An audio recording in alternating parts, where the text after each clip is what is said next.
discussed about rate constant and the unit of rate constant in the last previous classes in our chemical kinetics chapter. Okay, so in today's class we are going to discuss about the zero order reaction, first order reaction. So complete derivation हम अब करने वाले हैं इन सब की.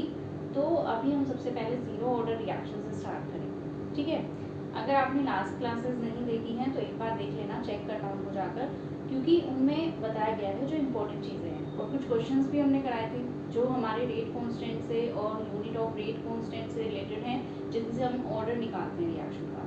ठीक है, तो रिएक्शन का ऑर्डर होता क्या है इस चीज़ के बारे में हम पहले ही डिस्कस कर चुके हैं. What is order of the reaction? जो हमारी ऑर्डर होती है ना, वो रिलेशनशिप होती है between concentration of reactant and the rate of reaction.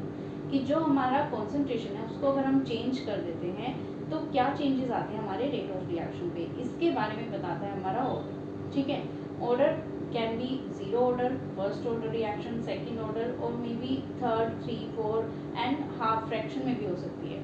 Order की वैल्यू हमारी फ्रैक्शन में भी हो सकती है, पॉइंट्स में मतलब डेसिमल्स में.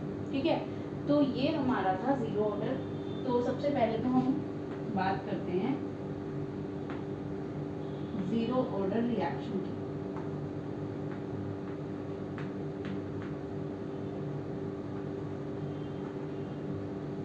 जीरो ऑर्डर रिएक्शन की बात कर लेते हैं. तो जीरो ऑर्डर रिएक्शन कब होगी? जब n की वैल्यू जीरो आई थी, n की वैल्यू जीरो आई थी तब थी हमारी रिएक्शन जीरो ऑर्डर. ठीक है, तो अभी हम स्टार्ट करते हैं. मानो कि एक रिएक्शन दी हुई है हमें A to T. ठीक है, कोई टाइम जीरो है. जब इनिशियली हमारे जीरो टाइम थे, जब हमारा कोई टाइम अब तक स्टार्ट ही नहीं हुआ रिएक्शन, हमारा 0 सेकेंड टाइम है, तो उसमें जो हमारा रिएक्टेंट है मान लो वो A कॉन्सेंट्रेशन पे है. प्रोडक्ट तो अब तक कुछ बना ही नहीं, वो तो जीरो है. फिर आफ्टर T सेकेंड के बाद, किसी भी टाइम के बाद, मान लो 5 सेकेंड है, 2 सेकेंड, 10 सेकेंड, कुछ भी है, तो मान लिया हमने कि कोई भी T सेकेंड, रिएक्टेंट की कॉन्सेंट्रेशन जो है वो हो जाती है A माइनस एक्स और प्रोडक्ट की हो जाती है x. यानी कुछ अमाउंट डिक्रीज होना स्टार्ट हो जाता है, जितना ही डिक्रीज होता है उतना ही बढ़ना स्टार्ट हो जाता है. ठीक है, ये चीज़ें हमने पढ़ ली थी, ये होता है. तो यहाँ पर ना हमेशा ध्यान रखना, जो ये वाली टर्म आएगी ना हमारी नीचे, जो ये टर्म है, इसको जब आप ऐड करोगे तो A ही आना है. यानी जितना कंज्यूम हो रहा है उतना ही फॉर्म हो रहा है. कुल मिलाकर ये इसी वाले कॉन्सेंट्रेशन में आपके, इसी कॉन्सेंट्रेशन तो हमारी सेम ही है ना, जो स्टार्टिंग में रिएक्टेंट की है तो वही, बस वही हमारी डिक्रीज हो रही है और प्रोडक्ट उससे फॉर्म हो रहा है. तो कॉन्सेंट्रेशन में तो कोई चेंज नहीं आ रहा है ना, तो जितनी ये है उतनी ये होगी. तो इसलिए इसको अगर हम ऐड भी कर देंगे तो ये एक इक्वल ही आना चाहिए. ठीक है, ये से कई सारे क्वेश्चंस में ये वाली बात ही होती है हमारी, उसी से कई सारे क्वेश्चन सॉल्व होते हैं. हमें जो नीचे वाली जो टर्म होती है इनको हमें ऐड कर देना होता है, तो वो हमारी ऊपर वाली इसके इक्वल ही आती है. ठीक है, ये हम कई सारी रिएक्शंस में देखते भी हैं. तो अब ये चीज हमने ली. यहाँ पर क्या क्या दिया हुआ है देखो, where A is the initial concentration, जो स्टार्टिंग में कॉन्सेंट्रेशन है हमारे रिएक्टेंट की, initial concentration of reactant, initial concentration of reactant at zero time. जब इनिशियल लिख दिया तो इनिशियल का मतलब जीरो टाइम पे ही है, इसको लिखने की भी जरूरत नहीं है. ठीक है, x क्या है हमारी concentration of product, concentration of product after some time t, after time t. A minus X क्या है? Concentration of reactant after time t. ठीक है, पूरी लाइन लिख लेना, ये concentration of reactant after time t, और t तो सेकंड में टाइम है ही. ठीक है, ये चीजें दी हुई हैं.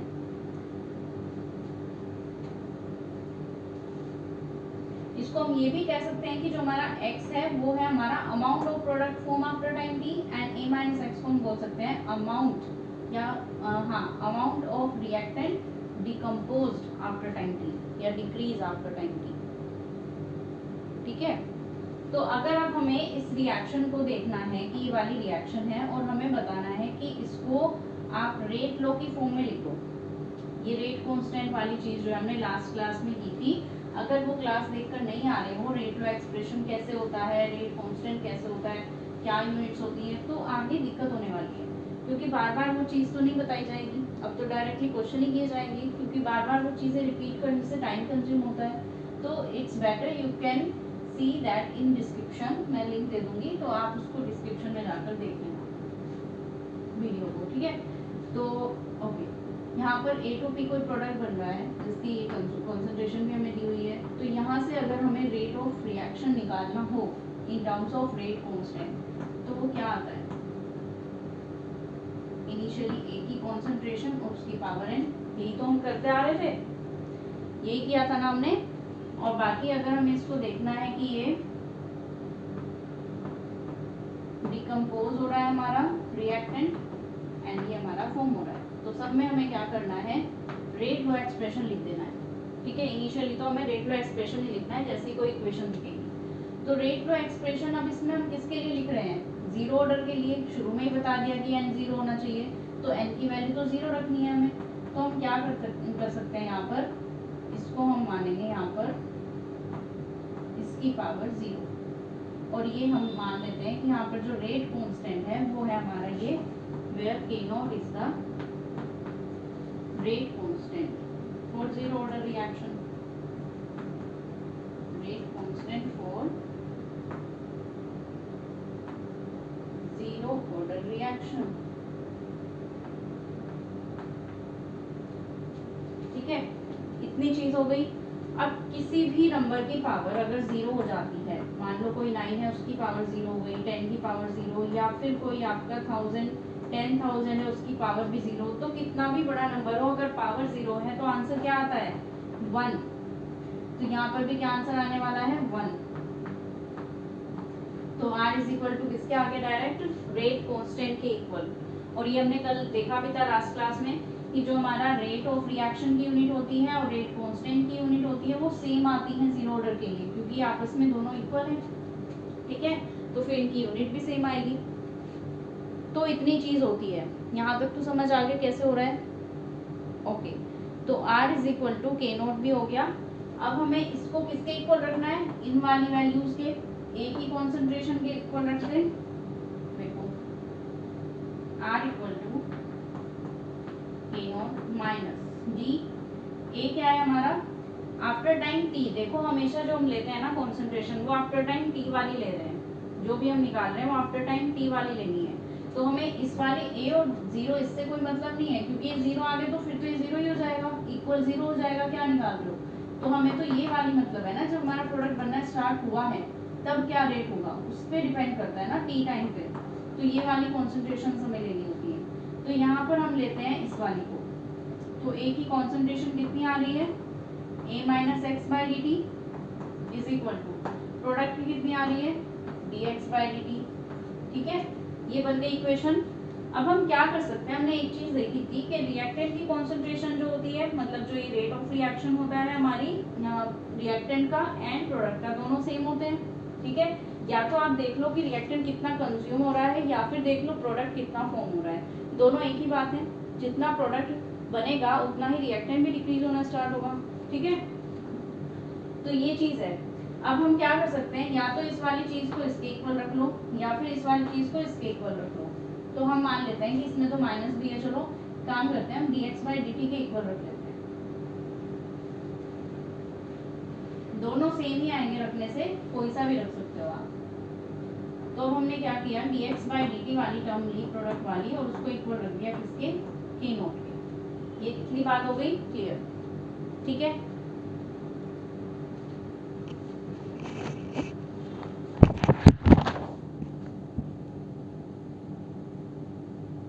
दोनों लेके देखते हैं, एक बार हम इसको भी इक्वल ले लेते हैं, इसको भी हम अपने K0 के इक्वल ले लेते हैं। क्या होगा इन दोनों से ही, देखो जब हम इसको minus D A by D T लिखेंगे, minus minus plus D X by D T, यही तो होगा दोनों के साथ, ये वाली टर्म आएगी ना हमारी, ये वाली, क्योंकि ये तो डिक्रीज हो रहा है ना, कोई भी चीज डिक्रीज हो रही है तो ये तो जीरो आ जाएगा हमारा। जो ए है यहाँ पर वो एक कांस्टेंट टर्म है, अभी तक कोई स्टार्टिंग नहीं हुई है रिएक्शन में, देखो स्टार्टिंग नहीं हुई है हमारी रिएक्शन की, अभी हमारे पास सिर्फ एक कॉन्सेंट्रेशन का एक दी हुई है कि इतना रिएक्टेंट है, उसकी इतनी कॉन्सेंट्रेशन है, तो अभी तो वो कांस्टेंट है ना, अभी वो चेंज नहीं कर रही है, वो चीज़ कांस्टेंट है। तो यहाँ पर जो ये ए है ना, अभी फिलहाल वो कांस्टेंट है, ठीक है, तो a माइनस एक्स कॉन्स्टेंट नहीं है लेकिन a कॉन्स्टेंट है, तो a कॉन्स्टेंट है तो वैल्यू आ जाएगी 0, तो यहाँ से भी यही चीज़ आएगी, इसीलिए हम कह रहे थे कि आपस में इक्वल होती हैं, तो एक ही बात है, अगर इसको ले लो या इसको ले लें, तो ये वाली चीज़ हम ना लेके अगर डायरेक्टली इसको ले लेंगे तो भी सही है, ठीक है। तो हमने ले लिया इस चीज़ को, अब हम क्या कर देंगे ऑन इंटीग्रेशन, अब हमें इंटीग्रेशन करना है। जैसे ही दोनों साइड इंटीग्रेशन करोगे तो ये आ जाएगा dx by D T is equal to K, ये आएगा।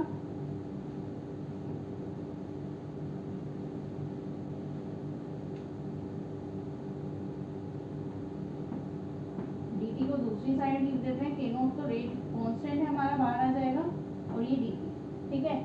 तो यहाँ पर जो है ना 1 है, 1, और किसी भी नंबर कांस्टेंट नंबर का अगर हमें निकालना होता है इंटीग्रेशन, तो वही आता है जो आपकी जिसके रिस्पेक्ट में हो रहा होता है इंटीग्रेशन, तो ये x ही आएगा, यहाँ पर के नोट आएगा, यहाँ पर भी 1 है, 1 का t के रिस्पेक्ट में अगर इंटीग्रेशन करने वाले हैं तो क्या आएगा, t ही आएगा, तो ये x is equal to K note t, ये आ गई आपकी जीरो ऑर्डर रिएक्शन की इक्वेशन, ये आया है आपका इंटीग्रेटेड लॉ, ठीक है, आफ्टर इंटीग्रेशन ये आया है।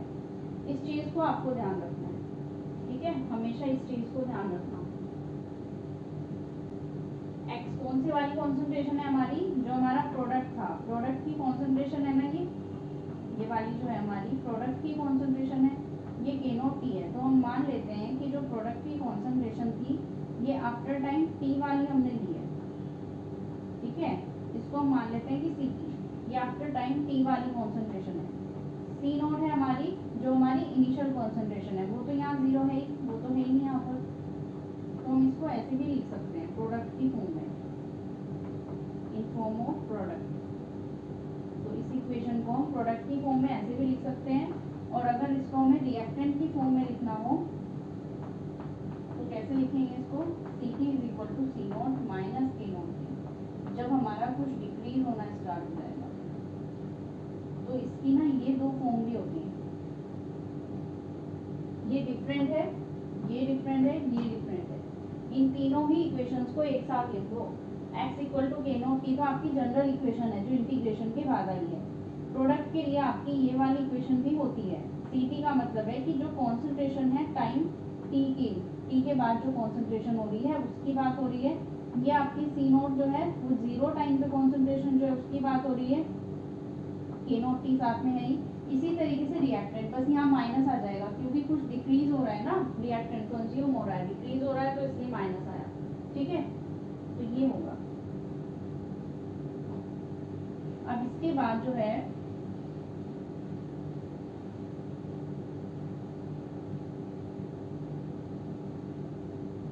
अपना यहाँ पे जैसा आपने अभी लिखा है x is equal to K naught T, ये कैपिटल भी ले सकते हो आप और स्मॉल भी ले लो, जो ले लो एक बार स्टार्टिंग में वही फिर लास्ट तक ले लो। तो मान लो ये दिया हुआ है आपको, ये तो इसकी इक्वेशन होती है, आपको ना अब एक ग्राफ प्लॉट करना है x वर्सेस t, एक ग्राफ प्लॉट करना है, तो ये कैसा होने वाला है ग्राफ आपको ये बताना है। तो x is equal to T, मतलब x equal to K naught T, तो ये कौन से वाली इक्वेशन है, y equal to M X plus C की इक्वेशन है हमारी। यहाँ पर हमारा ये जो है स्लोप वो क्या दिया हुआ है के नोट, और जो इंटरसेप्ट है वो तो यहाँ 0 है, इंटरसेप्ट तो कुछ है ही नहीं, ये तो हमारे स्लोप की वैल्यू दी है, और स्लोप की वैल्यू है पॉजिटिव, तो पॉजिटिव स्लोप कैसा होता है ऐसे, ठीक है, पॉजिटिव स्लोप के नोट इसकी वैल्यू, तो इस तरीके से हमारा ये ग्राफ फॉर्म होता है इसमें। तो x वर्सेस t अगर आपको ग्राफ दिया जाएगा तो आपको इस तरीके से ग्राफ प्लॉट करना है, ठीक है।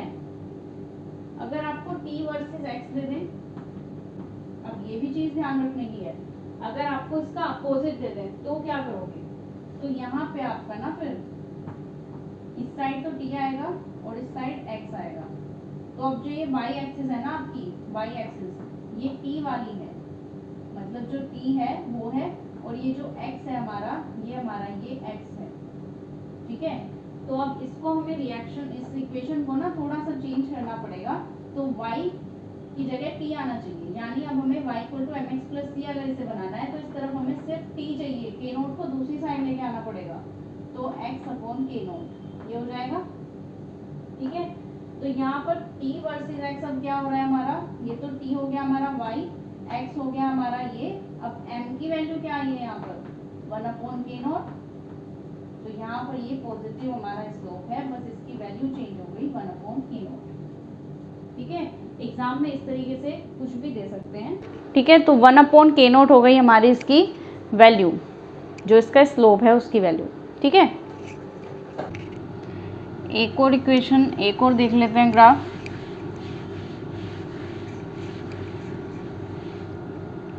ग्राफ वाले क्वेश्चन काफ़ी आते हैं इस चैप्टर से ना। अब है रेट वर्सेस एक्स अगर दे दिया जाए, क्योंकि हमारा जो रेट था आर वो किसके इक्वल था, के नोट के इक्वल था। तो एक्स पे तो डिपेंड ही नहीं कर रहा है हमारा। अगर एक साइड रेट हम लिख रहे हैं, दूसरी साइड एक्स है, तो यहाँ पर जो एक्स वाली टर्म है वो तो ज़ीरो है ना। तो ये हमारी इक्वेशन जो है हमारी वो किस टाइप की है, R equal to Y equal to M X plus C इस साइड की है। तो हमारे पास तो ये एक्स वाली टर्म ही नहीं है, हमारे पास जो ये वैल्यू दी गई है ये तो इंटरसेप्ट की वैल्यू दी गई है अब हमें सी। तो हमारे पास सिर्फ इंटरसेप्ट है यहाँ पर, ठीक है। स्लोप तो कुछ है ही नहीं, स्लोप तो यहाँ पर ज़ीरो है। ज़ीरो स्लोप का मतलब है ये स्लोप कब होती है, जब हमारी कोई भी ऐसे मतलब हल्का सा भी अगर स्लाइटली भी अगर है हमारी बेंट, तो वो हमारा क्या होता है, स्लोप हो जाता है। अब यहाँ पर तो स्लोप ज़ीरो है, अगर स्लोप ज़ीरो है तो मतलब ये वाली लाइन जो है वो स्ट्रेट जाएगी। तो रेट जो है हमारा एक्स के साथ में सिर्फ इंटरसेप्ट बना रहा है, और वो भी बिल्कुल पैरेलल लाइन, ठीक है।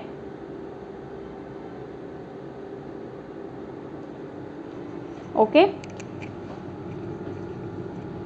ये हो गया हमारा rate versus x.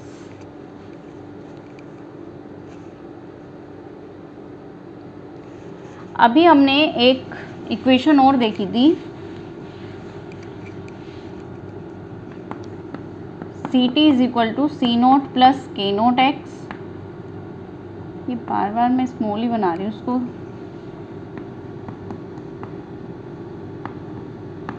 Minus T, ठीक है। ये दो इक्वेशन हमने और देखी थी। तो जो आंसर हमारे क्वेश्चन आते हैं ना वो ग्राफ वाले, वो इससे रिलेटेड भी आ सकते हैं कि आपको सी टी वर्सेस टी का ग्राफ प्लॉट करना है, और ये आपको बता देंगे फॉर रिएक्टेंट है या फिर प्रोडक्ट है। तो दोनों के ही अगर ग्राफ आप देखना चाहो तो कैसे बनेंगे,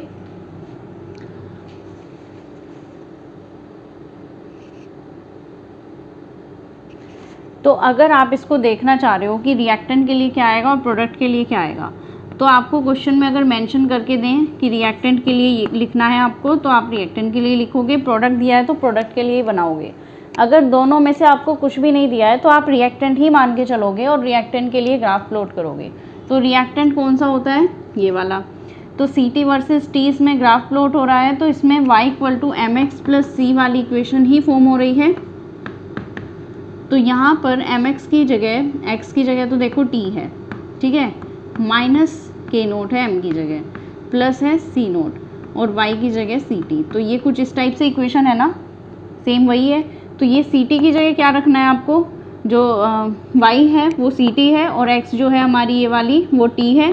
तो यहाँ पर हमारा एम की जगह क्या आएगा, माइनस के नोट, और इंटरसेप्ट कितना है हमारा सी, वो है सी नोट, ठीक है। इंटरसेप्ट है हमारा ये सी नोट, और जो हमारा स्लोप है वो है माइनस के नोट। तो माइनस का है तो इसलिए क्या ग्राफ आना चाहिए आपका, इस तरीके से। तो ये आएगा माइनस के नोट आपका स्लोप। और क्योंकि आपका ये लास्ट में रिएक्टेंट कहीं ना कहीं ऐसे पॉइंट पे जाके ख़त्म तो ज़रूर होगा, ऐसा तो एक ज़रूर पॉइंट आने वाला है क्योंकि ज़ीरो ऑर्डर रिएक्शन है तो ये कहीं ना कहीं ऐसा तो होने वाला है कि रिएक्टेंट पूरी तरीके से कंज्यूम हो जाएगा, पूरी तरीके से वो प्रोडक्ट में कन्वर्ट हो चुका होगा, हर तरीके से वो डिकम्पोज हो चुका होगा। तो यहाँ से आपको इस ग्राफ को ना यहाँ से यहाँ तक मिलाना है, यानी एक टाइम ऐसा आ रहा है इस टाइम पे ये जो है हमारा वो फिनिश हो चुका है, फिनिश हो गया यहाँ पे रिएक्टेंट, अब नहीं बचा है। तो इसलिए ग्राफ में हमें ये यहाँ पर लाइन को इसको टच करके दिखाना है, ठीक है, ये होता है। अब आप अगर प्रोडक्ट की बात करो, अगर प्रोडक्ट के केस में आपको करना है T C T versus T, तो कैसे करोगे? देखो इसमें तो पॉजिटिव स्लोप आएगा ना फिर, क्योंकि ये प्लस का के नोट है तो फिर तो ये पॉजिटिव स्लोप आएगा। यहाँ पर ना इंटरसेप्ट भी है तो ये आपको यहाँ मिला के नहीं, यहाँ से करना है। इसको आप यहाँ से ग्राफ को प्लॉट करोगे तो यहाँ पे ये जो इतना पार्ट है ये तो इसका इंटरसेप्ट है सी नोट और ये है प्लस का के नोट, ये इसका स्लोप है और सी नोट जो है वो इंटरसेप्ट है। तो अगर प्रोडक्ट की फॉर्मेशन, ये प्रोडक्ट वाला ग्राफ है हमारा, ओके, तो हमारा ना ये प्रोडक्ट की फॉर्म में जो है वो इस टाइप का ग्राफ आएगा, क्योंकि प्रोडक्ट की फॉर्म में हमें क्या करना होता है, इनिशियली क्या करना पड़ रहा है। देखो रिएक्टेंट के लिए तो ग्राफ डिक्रीज होता दिख रहा है, तो ये बात बिल्कुल सही है, डिक्रीज ही तो होता है रिएक्टेंट। प्रोडक्ट के केस में हमारा ये बढ़ता हुआ पॉजिटिव स्लोप दिख रहा है, यानी कि ऊपर की साइड बढ़ता हुआ, यानी प्रोडक्ट जो है हमारा वो इंक्रीज होता जा रहा है, बढ़ता जा रहा है, फॉर्म होता जा रहा है, ठीक है। तो ये ग्राफ से बिल्कुल क्लियर तो हो रहा है।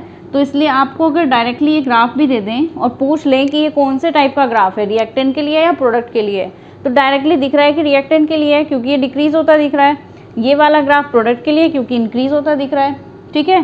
तो ये हमारा रिएक्टेंट के लिए आता है ये वाला, और ये वाला ग्राफ जो है वो प्रोडक्ट के लिए आता है, ठीक है। इसमें यहाँ पर ये इंटरसेप्ट ध्यान रखना कि ये वाला इंटरसेप्ट है, इसमें ये वाला इंटरसेप्ट है, इंटरसेप्ट दोनों में है, ठीक है।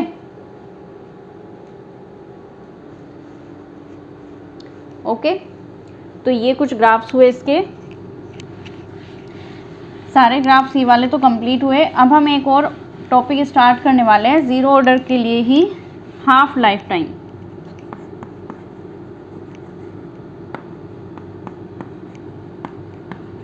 हाफ लाइफ टाइम, अब ये क्या चीज़ होती है हाफ लाइफ टाइम? देखो हाफ लाइफ दिख ही रहा है, हाफ लाइफ, अगर हाफ लाइफ की बात की जाए तो यानी कोई भी चीज़ है उसकी आधी लाइफ जब वो आधी हो चुकी होगी, मतलब मान लो कि कोई चीज़ जो है उसकी 10 ईयर्स की एक है कि भाई हाँ 10 साल का इसका जो है एक पूरा ईयर है कि इसकी एज जो है 10 साल की है। अब 10 साल की एज में उसकी हाफ लाइफ कितनी होगी? 5, तो यही तो होती है। तो रिएक्टेंट के केस में यहाँ पर क्या होता है, जब हमारा रिएक्टेंट बिल्कुल आधा हो जाता है कंज्यूम, उसको हम बोलते हैं हाफ लाइफ, ठीक है। उसका जो टाइम होता है, जिस टाइम में वो हाफ हो जाती है कॉन्सेंट्रेशन, उसको हम हाफ लाइफ टाइम बोलते हैं, ठीक है। यही होती है सिंपल सी डेफिनेशन। तो half life time when the time when concentration of reactant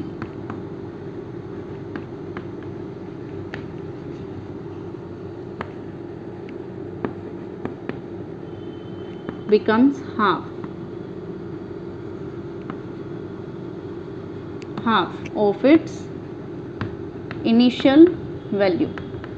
जो इसकी इनिशियल वैल्यू है जब उसकी हाफ हो जाएगी किसी भी टाइम में, तो उस टाइम को बोला जाता है उसकी हाफ लाइफ टाइम, ठीक है।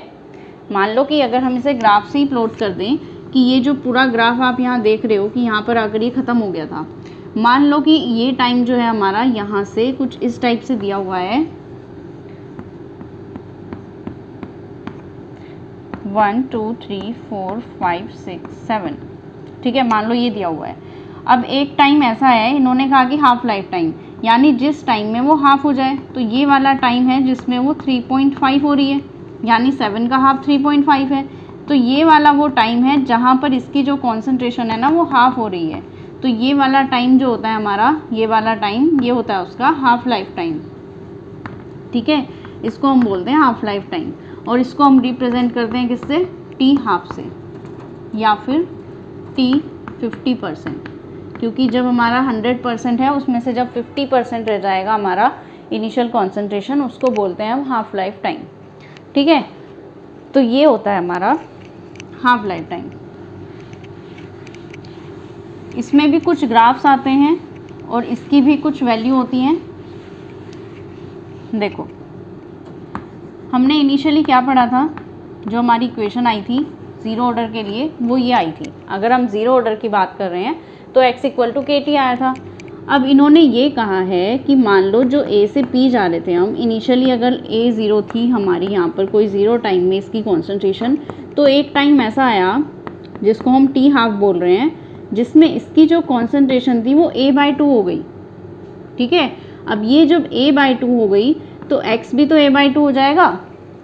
जब इसकी इनिशियल कॉन्सेंट्रेशन हाफ हो गई, इन दोनों को क्या प्लस कर दो आप दोनों को, क्या आंसर आएगा, A ही आएगा। हमने कहा था कि A ही आना चाहिए इन दोनों को ऐड करके। तो यहाँ पर क्या हुआ कि जब इसकी कॉन्सेंट्रेशन हाफ हो गई किसी T हाफ पे, तो प्रोडक्ट भी हमारा हाफ बन चुका है। ठीक है, तो अब हमें क्या करना है, इस T हाफ वाले टाइम पे x की जो ये वाली पार्ट x के इक्वल ही तो x के ही तो इक्वल होता है, और ये वाला पार्ट a माइनस एक्स के इक्वल होता है। ठीक है, तो जब हमारा a माइनस एक्स A/2 के इक्वल हो जाए और x जो है वो भी A/2 के इक्वल हो जाए, क्योंकि दोनों चीज़ें सेम ही हैं। अगर आप इसको भी ले लो, x को इधर ले जाओ और इसको a माइनस A/2 करो तो भी तो A/2 ही आएगा, ये भी तो होगा ना। तो यानी चाहे आप इसको ले लो या इसकी कॉन्सेंट्रेशन को ले लो, दोनों इतनी आने वाली हैं। तो हम ये कह रहे हैं कि जो x है हमारा वो A/2 है, तो इस वैल्यू को इसमें पुट कर दो, कितना आएगा A/2 के, और इस t को बोल देते हैं हम T हाफ।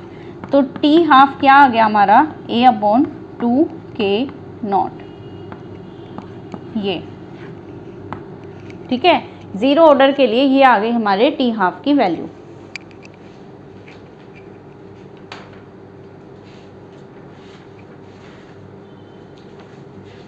तो इसको हम T हाफ या फिर T 50% भी बोल सकते हैं। तो इसकी वैल्यू आ जाती है A/2 K0।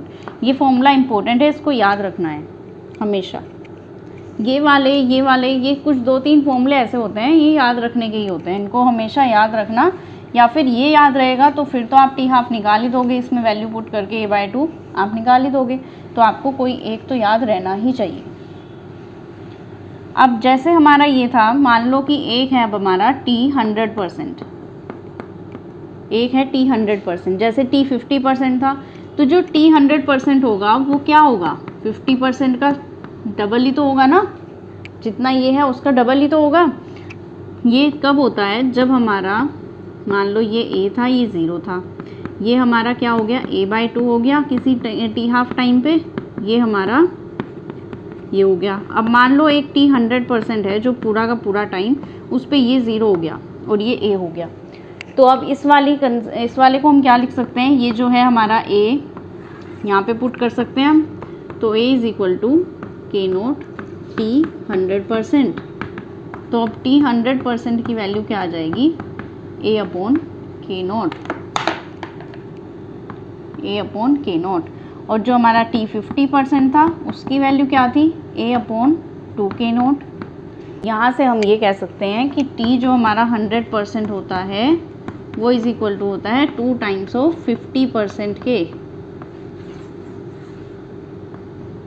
ठीक है, और ये ज़ीरो ऑर्डर के लिए ही बात करेक्ट होती है, सिर्फ T 50% या फिर T हाफ कह लो। ये वाला जो होता है ना कि हमारी डबल होती है, ये सिर्फ ज़ीरो ऑर्डर के लिए होती है, बाकी फर्स्ट सेकंड ऑर्डर में मत लगाना इस वाली ट्रिक को। ठीक है, जो 100% है हमारा वो 2 टाइम्स होता है हमारे 50% का, ये सिर्फ ज़ीरो ऑर्डर के लिए करेक्ट है बात। ठीक है, अब हम कुछ ग्राफ प्लॉट कर लें। अब T हाफ के भी कुछ ग्राफ्स देखें। अभी हमने देखा T हाफ क्या होता है, इसका फॉर्मूला A/2 K0। तो अगर हम यहाँ पर T हाफ वर्सेस A कोई ग्राफ प्लॉट करें तो क्या आंसर आने वाला है इसका, देखो y equal to mx plus C वाली इक्वेशन है, ये हमारा y हो गया mx प्लस सी, इंटरसेप्ट तो 0 है ही, m की जगह क्या आएगा, x की जगह तो a है, m की जगह क्या आना चाहिए हमारा 1/2 K0। तो ये पॉजिटिव स्लोप आएगी हमारी 1/2 K0। ठीक है, सी तो 0 है ही हमारा, तो इंटरसेप्ट तो इसमें कुछ भी नहीं आएगा।